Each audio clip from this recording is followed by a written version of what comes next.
everybody. In this video, we're going to talk about how you can multiply decimals and how you can help your students understand the process for multiplying decimals.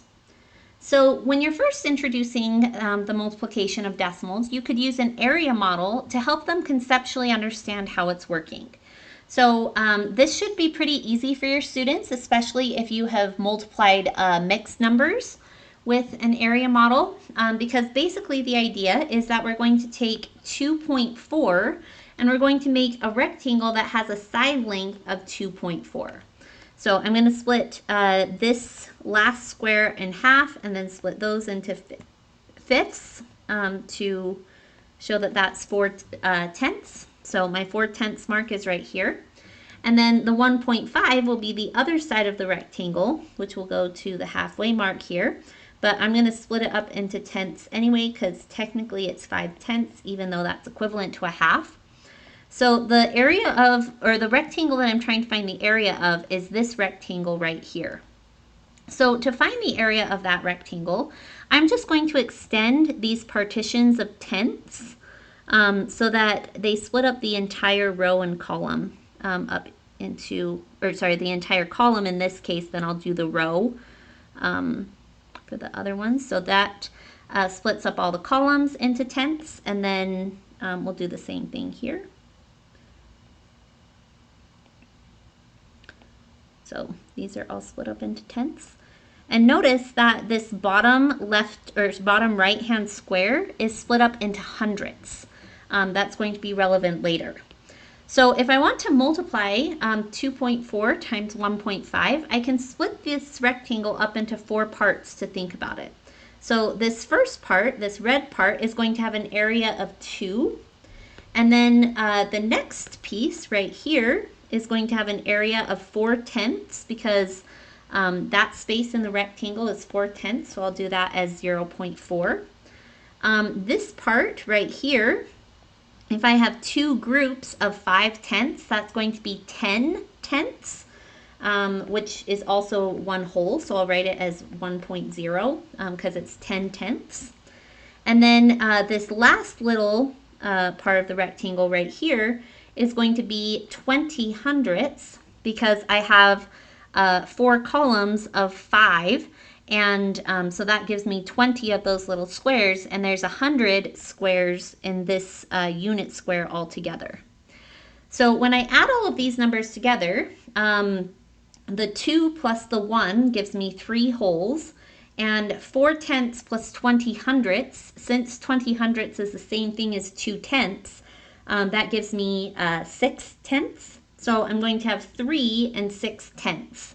And that's the answer to this multiplication problem. Now, how could I multiply these decimals without having to draw the rectangle? Well, one way is to use the standard algorithm for multiplying decimals, which is to multiply the numbers or the digits as if the decimals were not there. So I'm going to multiply 24 times 15.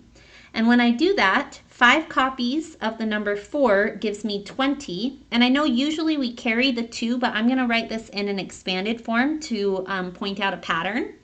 So 5 copies of 4 is 20. Then 5 copies of 2 tens gives me 10 tens, which is 100. And then when I make 10 copies of 4, that gives me 40.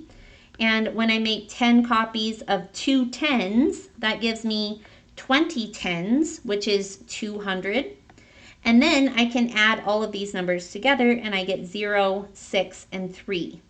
Then the last step of the algorithm is to move the decimal over twice, because there's 2 decimal place values. Now, why does this process work? The reason why this process works is because if you were to think about these decimals as being fractions, 2.4 would be 24/10, and 1.5 would be 15/10. And so when we multiply the numbers together as if there were no decimals, you're literally just multiplying the numerators together, and that gives you 360. However, we're not multiplying 24 times 15, we're multiplying 24/10 times 15/10. And when you multiply when you multiply fractions, you also have to multiply the denominators together, which gives you 100. And this 100 is the reason why we shift the decimal over twice, because we want our last number of our numerator to be in the hundredths place value. So this is the reason that the algorithm works, and I color-coded these steps to the multiplication intentionally because they also correspond to the stuff on the rectangle. Because when I made 5 copies of 4 and I got 20, that 20 corresponds to this part of my rectangle right here. And the reason it's 20 hundredths is, again, because the hundredths comes from our two denominators multiplied together. Then when I made 5 copies of my 2 tens to get 10 tens, which is 100 when you multiply the whole numbers, that's corresponding to this part of the rectangle. Specifically, if I were to divide these up into hundredths, so if I split this up into 10 pieces this way, the yellow part of the rectangle would have 100 hundredths in it. And then the green part, when you make 10 copies of the number 4, that corresponds to the 40 hundredths that would be within this part of the rectangle. And again, you would, since we're kind of putting these in units of hundredths, it's 40 hundredths, which is the same thing as 4 tenths. And then the last piece, when you have 200, well, that corresponds to this part of our rectangle. And the reason it's 200 is because 2 whole squares is the same thing as 200 hundredths. And so that's kind of how all of these different methods relate to each other. The area model can be a really good way to visualize it for your students.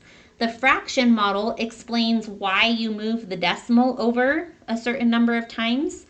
And the place value model, which I showed here, that's the way that you can actually go through and calculate the multiplication of decimals.